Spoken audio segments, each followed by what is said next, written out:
Hello guys, हमने आज तक कई सारे रोबोट्स देखे हैं, कुछ बड़े रोबोट्स तो कुछ छोटे रोबोट्स। पर आज हम जिस रोबोट की बात करने वाले हैं वो दुनिया का पहला लिविंग रोबोट होगा जिन्हें लिविंग सेल्स का यूज करके बनाया गया है। तो आइए इसके बारे में थोड़ा डिटेल में जानते हैं। मैं हूं Shubham Gupta and you guys are watching the trending take.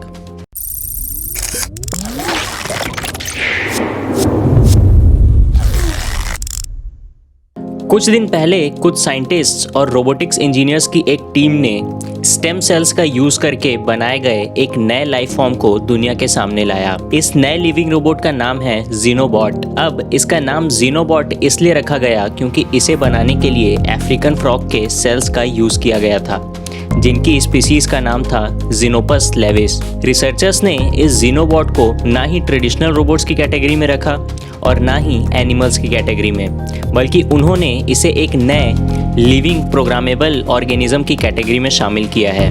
अब जानते हैं साइंटिस्ट ने कैसे बनाया इन जीनोबॉट्स को। जीनोबॉट्स को बनाने के लिए रिसर्चर्स ने सुपर कंप्यूटर्स का यूज करके सिंपल लिविंग थिंग्स के हजारों डिजाइन्स को टेस्ट किया जो कुछ सर्टेन टास्क परफॉर्म कर सकते थे। कंप्यूटर को एक आर्टिफिशियल इंटेलिजेंस जो कि इवोल्यूशनरी एल्गोरिदम पर बेस्ड था उसके साथ प्रोग्राम किया गया था ताकि ये अनुमान लगाया जा सके कि कौन सा ऑर्गेनिज्म यूजफुल टास्क कर सकता है।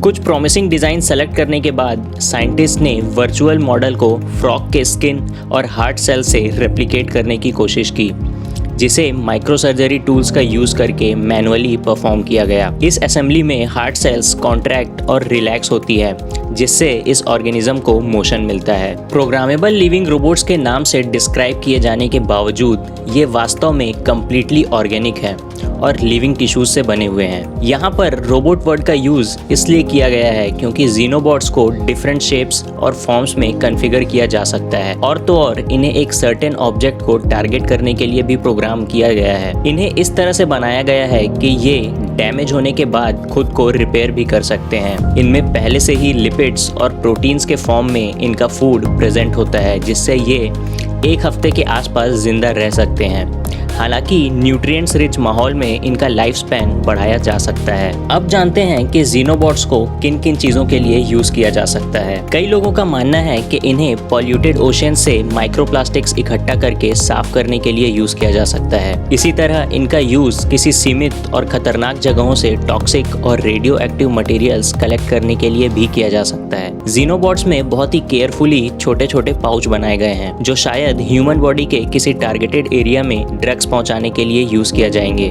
और तो और फ्यूचर में इन्हें पेशेंट्स के सेल्स का यूज करके भी बनाया जा सकता है, जिससे ये डैमेज टिश्यूज को रिपेयर कर सकें और कैंसर जैसे बीमारी को टारगेट करके ठीक कर सकें।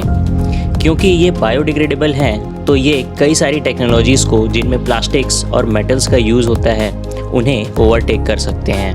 अब फ़ायदे के साथ साथ इनके कुछ नुकसान भी हैं। जिस तरह ये ह्यूमन बॉडी में कैंसर को ट्रीट करने के लिए यूज़ किया जाएगा, वैसे ही इसका इस्तेमाल किसी गलत तरह से किसी को नुकसान पहुंचाने के लिए भी किया जा सकता है। एक और चिंता की बात ये भी है कि जिस तरह से आर्टिफिशियल इंटेलिजेंस जैसी टेक्नोलॉजीज़ का गलत तरह से यूज़ किया जाता है, वैसे ही इनका भी गलत तरह से यूज़ ना हो।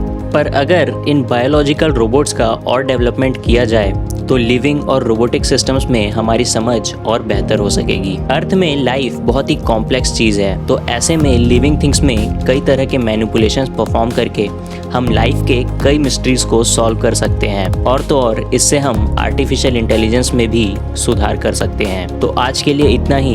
उम्मीद है आपको जीनोबॉट पर हमारा ये वीडियो इंटरेस्टिंग लगा होगा और आपको नई चीज़ें जानने को मिली होंगी। ऐसे ही और भी वीडियोज़ के लिए you can subscribe to our YouTube channel and don't forget to hit the bell icon to get the latest updates. You can also follow us on Facebook, Instagram.